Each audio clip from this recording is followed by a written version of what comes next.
Welcome back to the Good Success Podcast. I am your host, Tom Olson, and I have a person of mine I've met several times at different events. I've heard him speak a couple times, and he's in the note business. Dave, it's Franecki, right? Dave Franecki. Franecki. Oh, wow. I've always heard it pronounced Franecki by other people. I apologize. That's because, Tom, you're close to Milwaukee where all my relatives are. That's probably it. Yes, we are close to Milwaukee, and those Wisconsinites up here talk a little funny, right? So it's yep, you got it. Franecki? Franecki. Franecki. Okay, right. There is an A there. Yes, I should actually say Franecki. So it's all good. And where are you coming from us today? Or where are you at today? I'm in Phoenix, Tom. I've been here for 23 plus years now. Phoenix is a great place to live. I think I'll be there at some point in my life because there's a lot of sun and not a lot of rain. And one thing I really like and one thing I don't really like. So with sun being the what I like and rain being what I don't like so much. But Tom, there's no seasonal depression here. I know, exactly. It's not like Seattle at all. So here in the Midwest, we get a lot of rain. It seems like, and lately it seems like we've been getting more than normal. But you just got to love whatever God's given you. So appreciate you for being on today, Dave, and for spending some time with our guests. We're going to get to Dave in a little bit. But before we do, I just want to remind everybody, if you like the podcast, if you like the guests that we've had on, give us some feedback. Let us know what we can do to invest into you and encourage you and to challenge you to do the right thing, to be the right person and do the right thing and have the right motives. So many times in life, people act with no thought about what the repercussions are going to be of their actions. And we see this in our world today. We see this in the investment world, unfortunately, at times. We see this in political races and political and policies. And at the end of the day, we're here at Good Success to still stand up and say, you know what, right is always right and wrong is always wrong. And at the end of the day, it doesn't matter what business you're in, whether you're in real estate or whether you're a widget maker, there's always a right way to do things, and we should always be focused on those things. I do want to remind everybody of the Good Success Mastermind. If you are a Christian entrepreneur and you're looking for a group of people that will hold you accountable, and not only hold you accountable, but be willing to listen to you and listen to your struggles, check out the Good Success Mastermind, www.goodsuccess.com. We hope to see you there. If you are enjoying our podcast here, we're on episode 202, I believe, right now. If you're enjoying those, please go to iTunes and give us a 5-star review. That would really help us and help our ratings and help really get the message out. So tell your friends, share this if you're watching this on Facebook or YouTube with other people. Hit subscribe if you're on YouTube, and be able to get the message out that there are still people out in this world that do believe in doing good and do believe that good success is sometimes better than great success. A lot of people that have this massive amounts of what the world calls success end up hurting people or end up doing things and not being morally right in order to get that way. So I just encourage everybody else to do the right thing and be those right people. One more time on the 30 Days to Good Success. This is a book that I've written, and it's really the main reason why I wrote this is to help you find your purpose. And right now, if people are lost to try to find what that is right now, which I think a lot of us are kind of rethinking why we do what we do, I would recommend picking up this book and just spending a lot. It's gonna be take you some time. I'm promising you. It's not gonna be an easy book. This is not one of those 30-minute reads and you're done. This is gonna take some work, and there's actual pages in here for you to actually fill out and really create a plan for your life and not just a plan for your business. So without further ado, let's get into it, Dave. So Dave, tell our audience a little bit about who you are, where you're from, what you do, and just maybe give us your story a little bit. Sure, Tom. I've been in real estate since the late 70s, starting in Cincinnati, fixing, flipping, landlording, and moved to Portland, Maine in the mid 80s. Did a fair amount of developing there, brokerage, crash, got out of real estate. Came here to Phoenix in the early 90s. So I had that background of developing, building, brokering, and all that. So here in Phoenix, since 01, I was building and brokering and developing. I'd buy 5-acre parcels, split them up, put up 5 houses, and that went really well. Did 50 or 60 homes until the crash in 07. jumped into REO, was really a great run. It brought me back from the bottom, sold well over 900 houses. And then in 13, I found the note business. And I thought, Jiminy Christmas, I can take all my other knowledge, put it in one box, use that and apply it to notes and stay away from the sticks and the bricks and everything else. And what I'm finding is it's a lot more rewarding. It's a lot simpler in its own way. And it's just fun. So, and then I also have a Note Investor Forum meetup, which we're now doing virtually. And with that, I'm in the education business. I'm helping people. And that's really what it's all getting down to right now is I'm more concerned with helping others with their education and getting them successful. And then it all comes back to me when it's time to really do business. Isn't that always the truth, Dave? It seems like, like whenever you can get into something where you can make money, that's good. It's fine. It's like, it's okay. It works. But it's really rewarding when you can get into something where you can work to have to give, for instance. You can work, you can have the knowledge, you can make money. There's enough for you, but then there's also plenty enough for other people to be able to help as well. So I love that. This is why I pick people like this to be on the mastermind, because I know that they have a heart to help other people. And Tom, one other thing, I can tell you how not to stay married a couple of ways, but I have a daughter and my grandson here, and frankly, that's my life. That and hitting the mountain.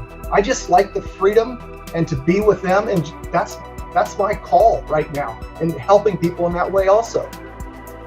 Absolutely. So you kind of gave us your story a little bit. So it sounds like you've been a part of not just the note business, but also real estate.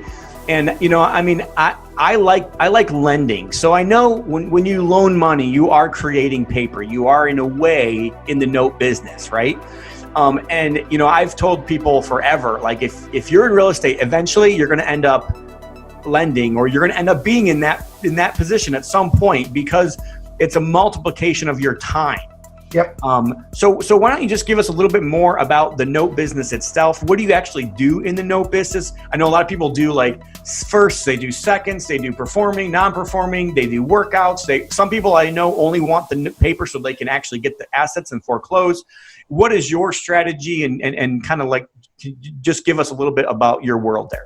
Tom, it's been evolving. I started out buying NPNs, non-performing notes, back in 13 and 14, and frankly, I couldn't get a quantifiable return, and the cost to acquire was going up. And then again, just in the first position, not in the second position.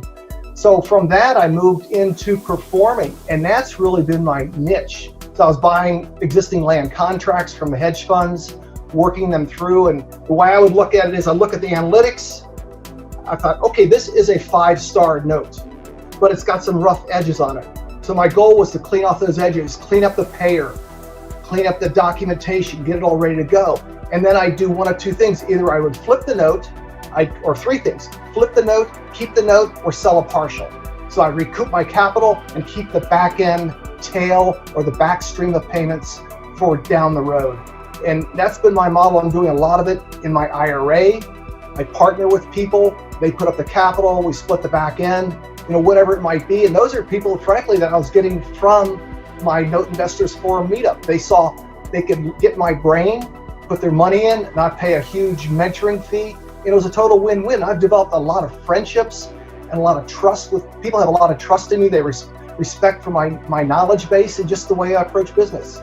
So that's been my model. And now with the economy changing, of course, it's going to revert back to the non-performing space, which I'll get into, I guess. But I really do love the performing space because it's quantifiable.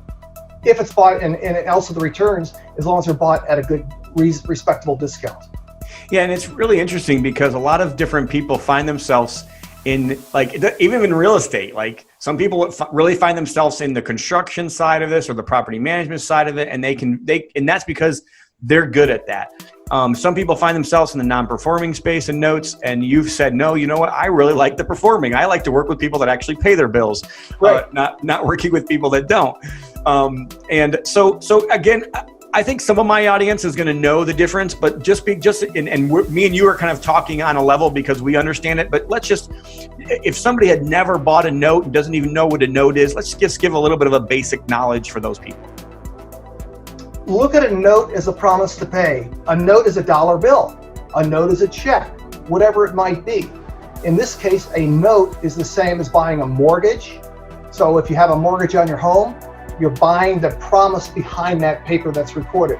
Or it could be a deed of trust with a note behind it, or a land contract or contract for deed with the promise to pay behind it.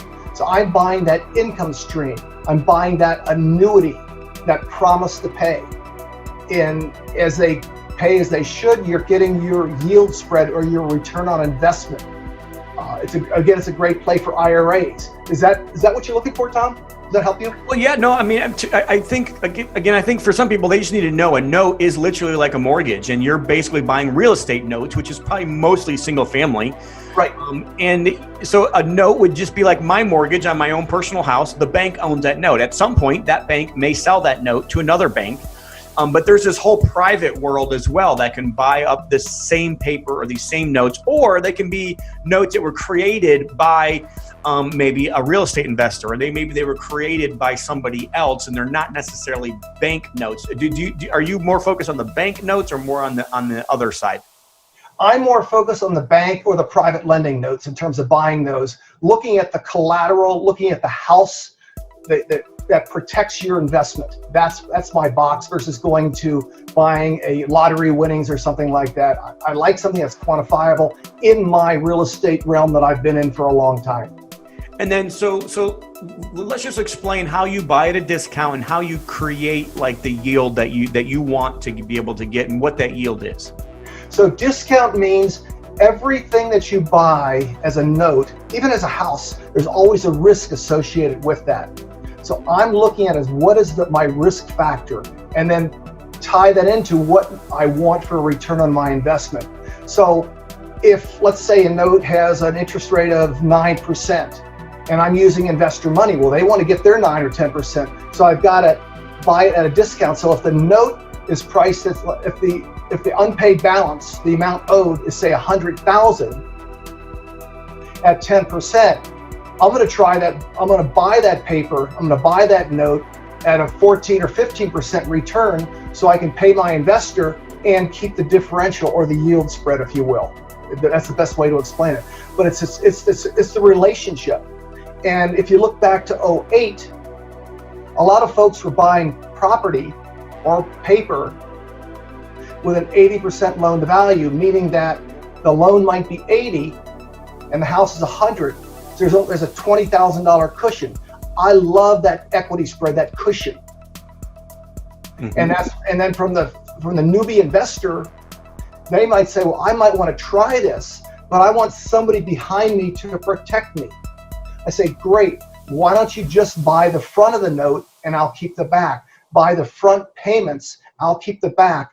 I'm your insurance policy to guarantee that cash flow, that annuity. So for that buyer, it's a set it and forget it type situation. They know they got Dave Franecki protecting their interests. If for no other reason, Dave Franecki wants to protect his interests. So by protecting me, I'm protecting them. And that's a total win-win. So let's just say somebody were to invest in one of these notes and they're making their 9 or 10%, right? And if you do sell off the front of this, then basically is that first investor making his 9 or 10% then on those? He absolutely is. For sure. And then you don't make any money until he gets basically all of his payments. That's correct. And then so basically what you're saying is if Dave wants to get paid, he's got to make sure I get paid. It's the best insurance policy they've got.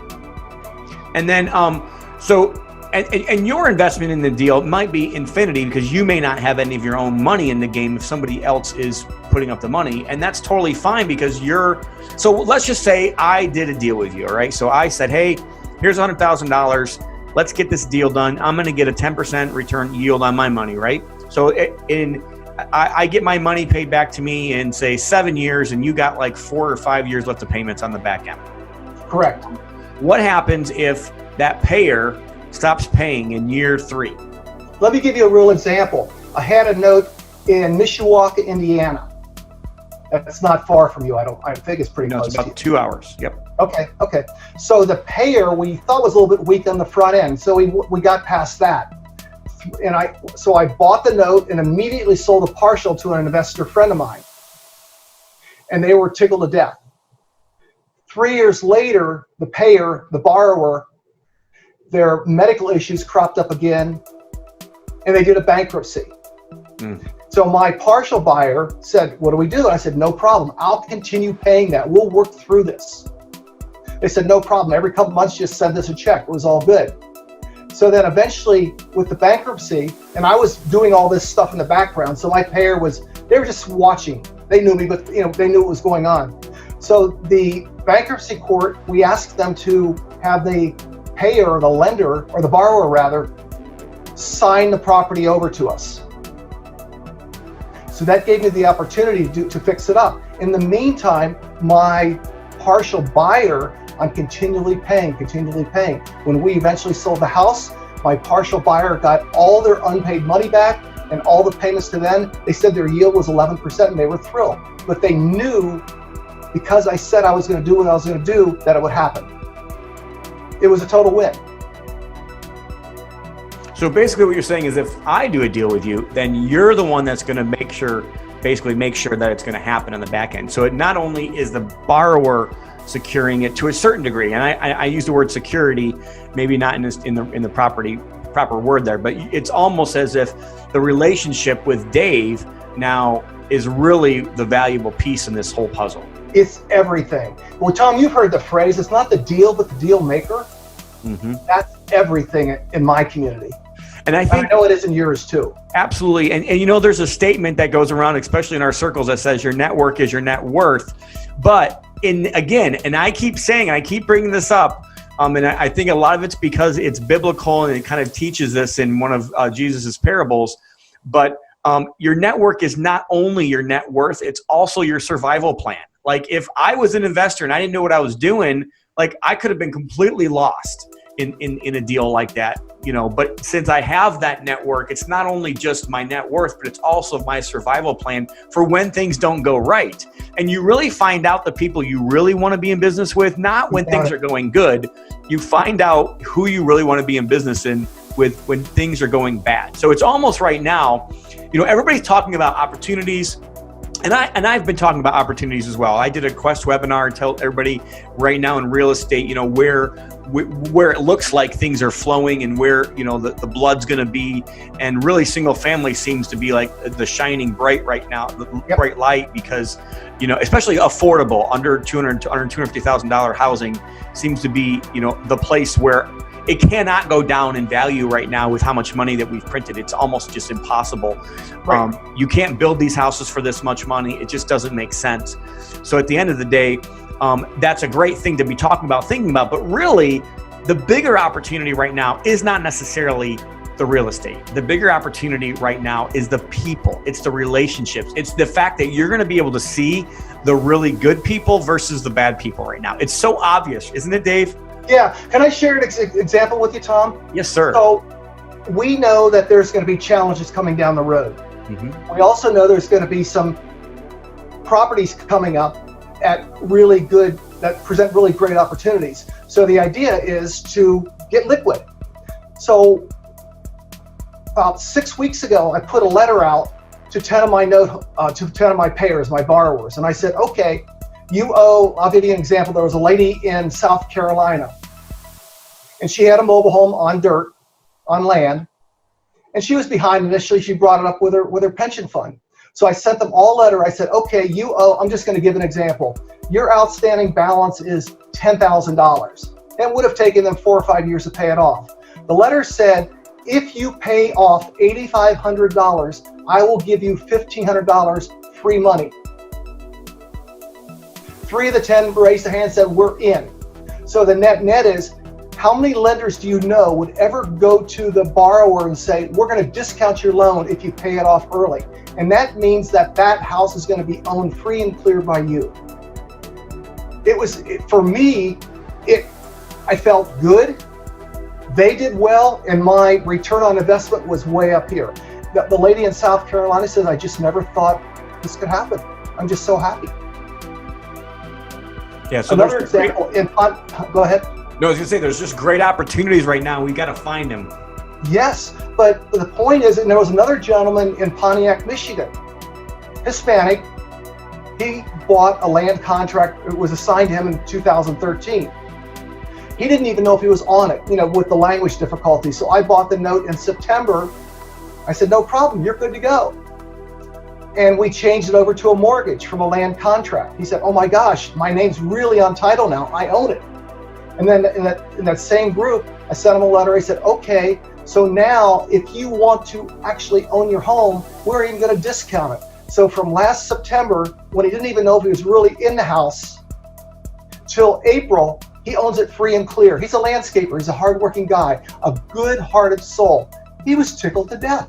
Again, doing good, doing better, helping them, helping you. That's awesome.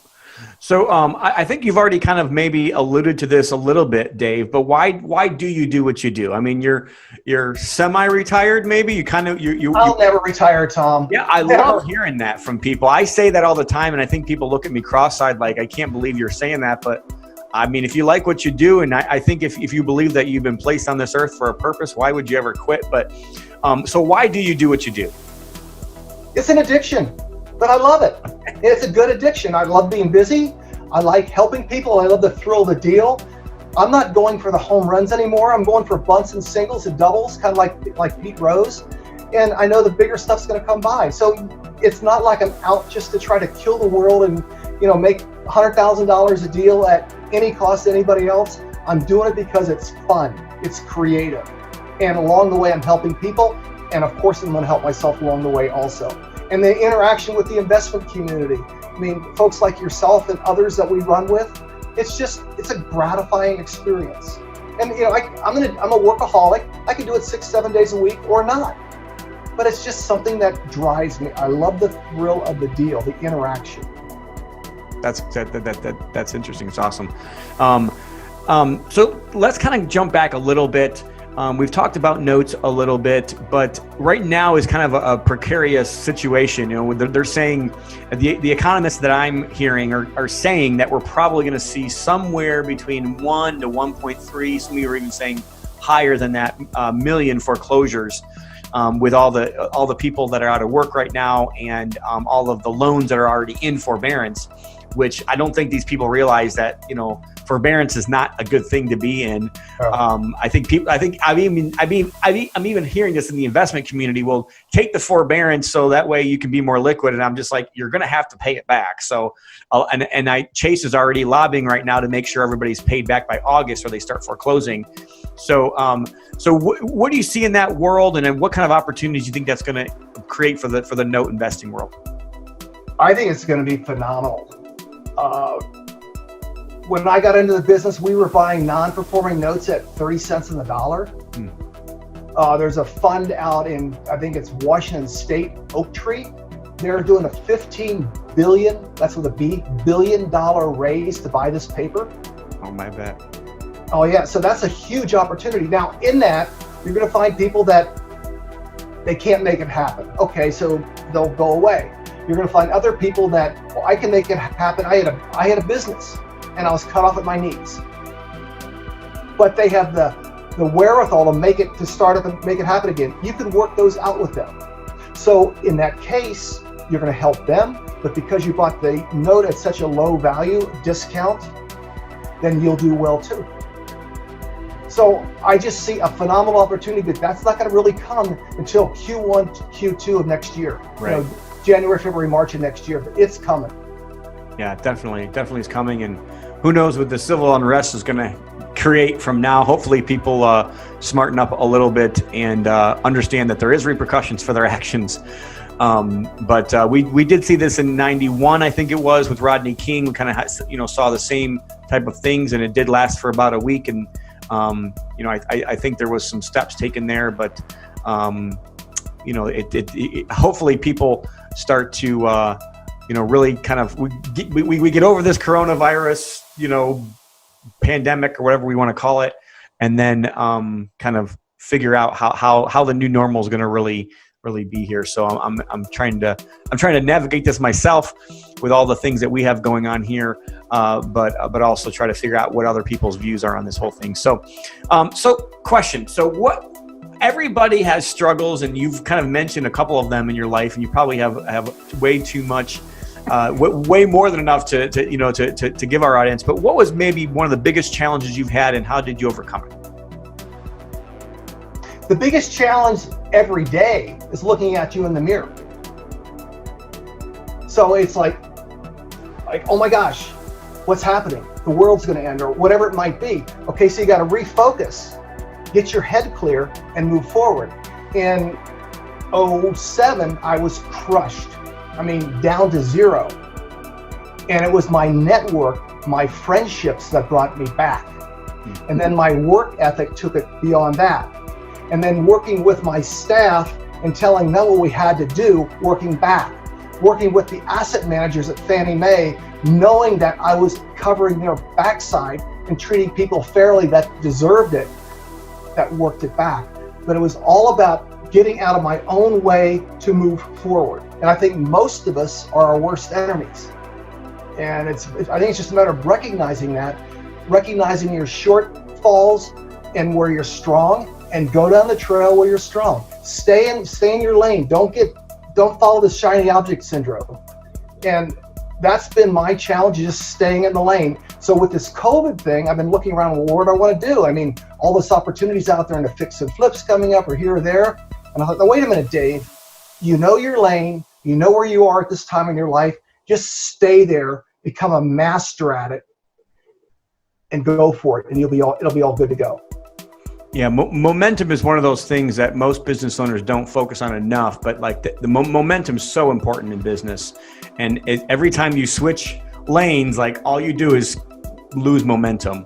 You got to start all over and something all over, and it just takes a lot of time to build something new, and to even stop what you have going on sometimes. So if you're listening out there and you're thinking, how do I get through this? Well, figure it out, but just keep going.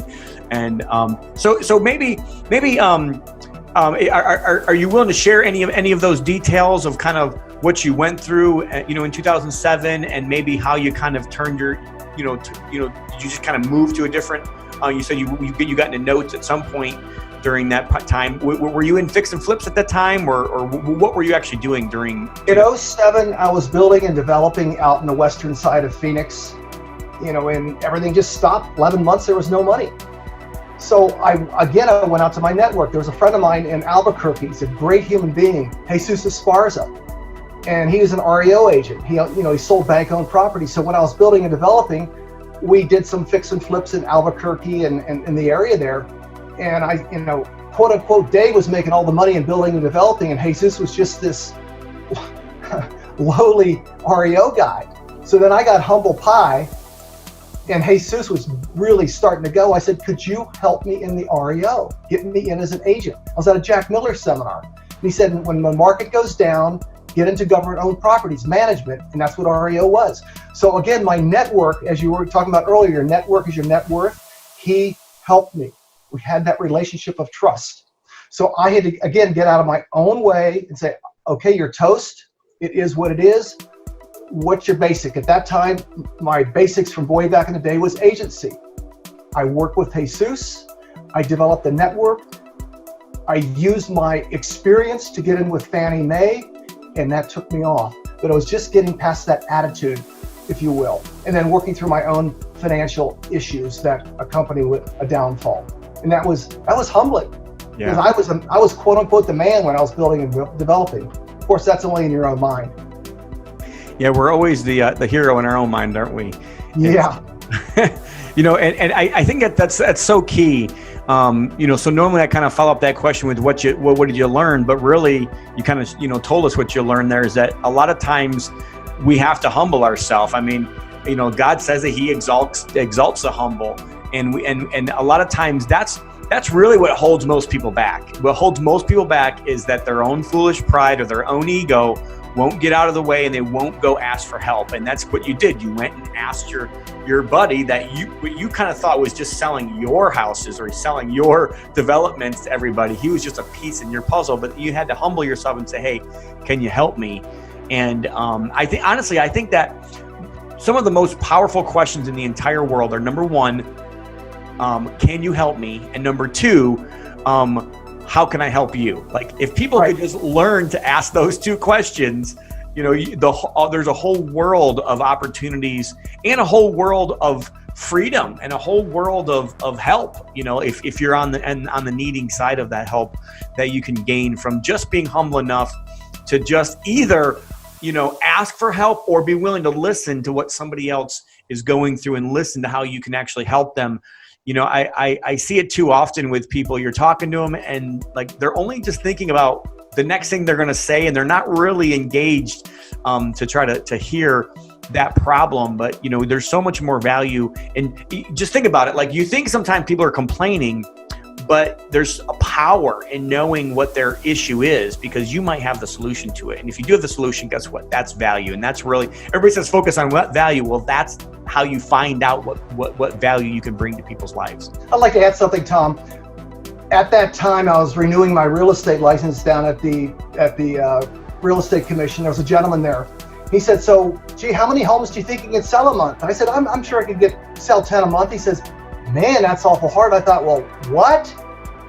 So that drove me to say, just to prove him wrong or prove that I could do it, to the point where I was closing 35 and 45 a month as an REO guy.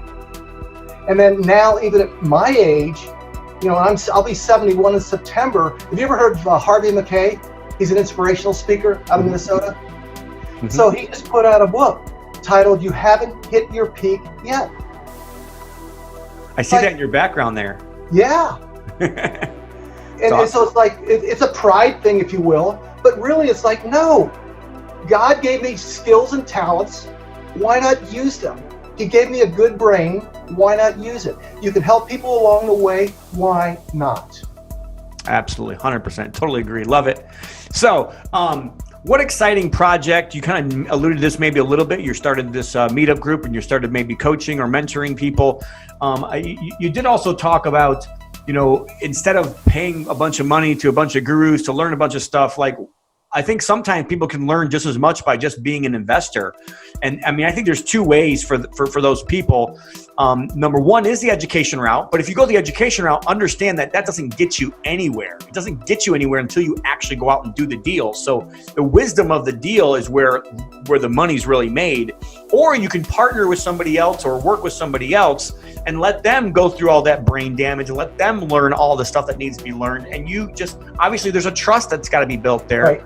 But, I always feel like there's two ways to be able to get into real estate and to be successful at it. One is, like I said, the educational route and to learn it by your own hard knocks. The other way, which I believe if you're smarter and have a little bit of means, I think the investing with somebody else is probably the better way to learn. But that's just my opinion. Some people still want to do it themselves. That's fine. But just tell us a little bit about, what exciting project you have going on, or what are you working on now? I'm working on two bids now. One is with an investor in Texas, in a large city there. He's a flipper. He owns a lot of rentals. He does a lot of seller carry origination. So he has, I think, 55 homes. So he's looking to get liquid so he could take advantage of. He didn't want to sell his notes. So I said, okay, why don't you let me buy some partials? Or it's like a hypothecation where it's a promise. So I'm buying a number of front end payments on all of his notes. That is going to be really good. And he's going to get what he wants and I get what I want. Now, along the way, what's unique, Tom, is he says, I don't know anything about notes. I said, no problem. So in my first conversation, I shared with him a servicing company go-to. I shared with him what partials are all about. And I also share with him about a loan origination in terms of an RMLO, the party that pre-qualifies the seller finance buyers. And he said, why are you doing that? I said, because if I help you along the way, the karma's going to come back to me. So I was developing trust. So where am I at in this thing? Yes, I want investors to work with me. But I tell them, you can get my brain. It's cheaper than paying one of the other large mentors out there $40,000. You get me, you don't have to put the money out and you're making money. So I really do like that. And then I'm getting into other consulting on asset protection because there's going to be a lot of bankruptcies coming up. The people that went through the hurt that I did caused me a lot of pain to avoid a bankruptcy. So if I can help somebody to get through that and get paid along the way, why not? So that's what I'm focusing on. And then with all that, branding myself that way so people see who Dave Franecki is out there on the social media campaign. Awesome. So it sounds like you got your hands full staying busy. Yes, for sure. And you know what, Tom? With these, so you're what, in your mid-40s? Yes, sir. Okay. So your brain works differently than mine. It's easier for you to adapt to the social media than somebody of my age. So that's a challenge in itself of getting out of my way. That's true. Absolutely. And honestly, my brain doesn't work very well for social. I understand Facebook, but the rest of them kind of throw me for a loop. I have to hire people for a lot of that. So you got it. But anyways, it's been a pleasure talking to you so far, Dave. So I thought you said that you might. Are you doing some kind of mentoring, or are you doing some kind of? Is there a way that people, our audience can engage with you, in anything that you have, as a product, or is it just more relationships that you're looking to try to build? Well, they can, if they're looking for notes or in terms of getting education, they can go to the Capstone Capital USA site and get the Note Holders Handbook. It's an educational format. It shares a lot about the note business. If they have a note and they want to sell it, they can go to buymyloantoday.com. It's a squeeze page, if you will, an informational page, and I'd love to engage with them about buying their note. And if they just want to... So are these your companies? Is this Capstone your company? It is my company, yes. Okay, Capstone Capital USA. So Capstone Capital USA.com. USA.com. All right, I'm going to have Amelia link that in the link below if you're looking for Facebook, and it'll be in the show notes for YouTube if you're watching us there. But CapstoneCapitalUSA.com, and then you can get the free Note Holders Handbook, which will probably give some education about notes, and if you want to learn more about the business and what it really means. I'm assuming that's what that Note Holders Handbook is for. Yep, and then I have a lot of educational YouTubes on the Capstone YouTube channel. Awesome. So I'm giving back, and it's very, very thorough, so that a potential note buyer or seller, they understand the game. You understand the game. If you have enough information, you can make an intelligent decision. Right. It mitigates the risk. Absolutely. So not only do you get to also go to, then if you are interested in selling, so let's just say you've created paper or you've already bought a note somewhere and you're interested in selling that note, you can go to buymyloantoday.com, correct? That's correct. Awesome. And if they're looking to just buy a piece of the payments, a starter note, I have those available too. And where would that be at? Would that be at the Capstone Capital, correct. Now I know we've kind of almost got to the end of this podcast here, but let's kind of go back just a little bit. Let's just say that because I like examples. Sometimes like getting examples kind of helps people understand, the business a little bit more. But let's just say I have a house that I sold on either a note mortgage in my state, or I did a land contract. And let's just say that the interest is 9.9% interest. And let's just say the original amount was, say, $50,000, and then the amount now they've been paying on time every month for like 3 years now, and I think it's a total of like an 11 or 12 year note. So right now, let's just say that they owe like $42,000 on the deal. Like, just walk me through that. Like, how do you figure out like what to pay? So obviously, you're not going to pay me par, which would be $42,000, the unpaid balance, right? So how do you figure out what you would pay me? My safe position, because we don't know about what's going on in the economy, is looking at, number one, loan to value. Okay, so let's say the property's worth $65,000. Okay, I am not going to go any further than 60 or 65% loan to value on my purchase, as far as, or investment to value. So in that particular position. So that would be $48,000. 65%. Right. No, I'm sorry. That's 75%. Yeah. So you're probably, so let's just do something. 5 is 30. So 35,000. So in that particular position, that seller, their best scenario is to sell a piece of the note. I would buy half of their payments for half of the note. which is fair. Okay, so in that instance, 65% of 65,000 is 42,000, Right. 42.25. All right, and that's about what's owed right now on the note. So so I'm gonna want to get that's on loan to value. Then investment to value is still going to be at 60% or less. So 60% of what, 30? No, 42 is the unpaid balance. Okay, so 60%. And 42 is also the 65% of the value. So I've got to look at it this way. If that note goes upside down, and let's say I paid 35,000 and the house is worth 50, if I get it back and there's $20,000 worth of work in it, I'm underwater. Sure. So I'm going to pay less than 60% for that of the unpaid balance. And that's why, from that seller's perspective, Tom, it's better for them to just sell some of the payments. So you're only going to pay at the most, and you'll only pay 60% of the 42. Yep. Okay, so let's just say times 0.6. So then we're at $25,000. So basically, like, you're looking at buying a first that's performing and never, even though it's basically a 10% note, you're still wanting that at another pretty steep discount. So you're going to pay $25,000 for a $42,000 note.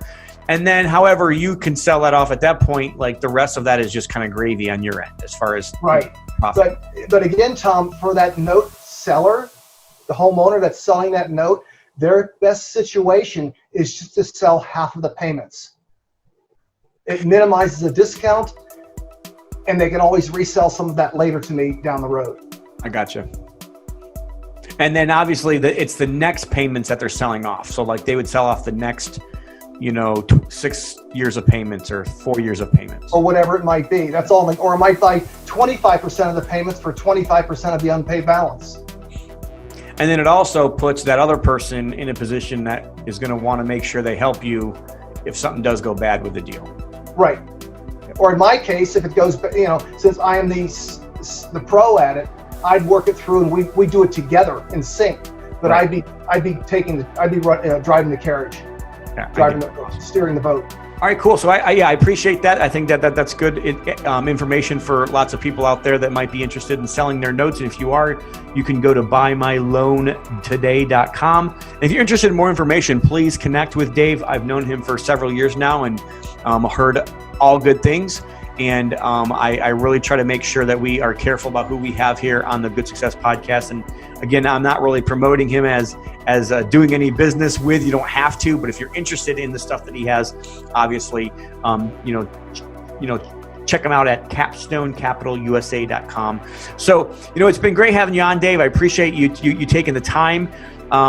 If somebody wants to connect with you, is that the best place? Is just the website, or do you have another way to connect? They can call me directly too, Tom. Okay. At 480-232-5477. And even if they just have a question, call me.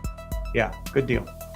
It's funny because some people don't want to give out their numbers, and I'm like, the more people that have your number, the less people that call. I don't know why that is, but that's just the way it is sometimes. Hey, it's all good. Worst case is they waste 2 minutes or 5 minutes. Absolutely. Yep.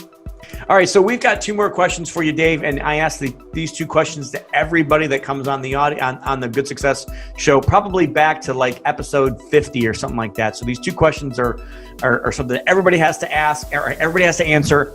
And the first question has to do with good success. And good success means a lot to us here at Good Success. For us, it's the right kind of success. It's way more than just, having money.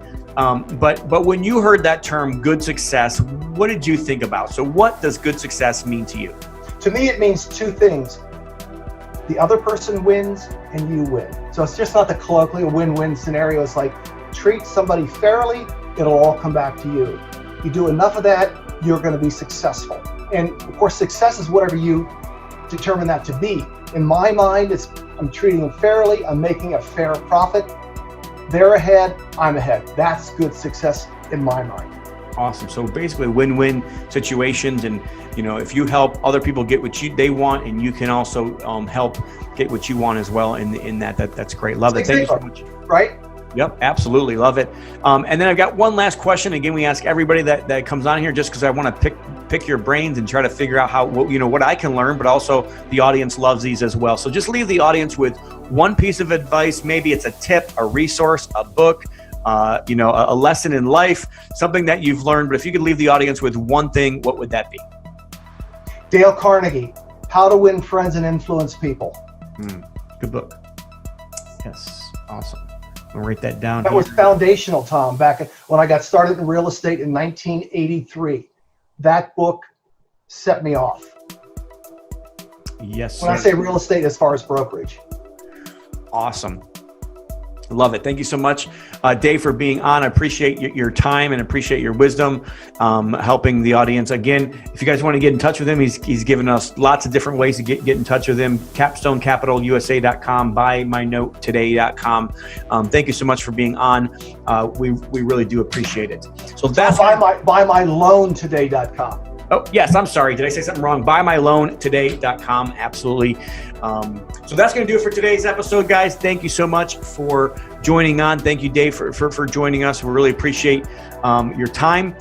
Don't forget, guys, to get on iTunes and give us a 5-star review at the Good Success Podcast. Share this with your friends, subscribe, whatever you need to do to the platform that you're watching this on. You guys know that I'm praying for America right now, and I would just encourage everybody to say an extra prayer right now, just for Americans and just for the world in general, just for people. What people really need right now is a hug. People really need somebody else to care about them. And, I love talking to Dave today because part of what he was talking about is helping people, even with their notes and helping them work out people that, that he was offering discounts to. And at the end of the day, what does it really matter if we all retire with $1 billion? It doesn't really matter if we die with it. What really matters is how we left this world a better place and how we helped the other people win, as Dave said, but how we helped other people, and how much we were had empathy towards other people, and how we loved other people. That's really what's going to last. And when you have your funeral and the things that people are going to say about you, I hope that they're going to say things about how this person was a kind person and how he cared about other people and how he really made an influence because he was willing to do the right thing. So I'm just going to leave you guys with those words today, and I hope that you guys will have a great day. Remember, everybody, here at Good Success, we always say this before we leave. Remember to be a conduit, not a bucket. Work to have to give. God bless. Thank you, Tom. Thank you.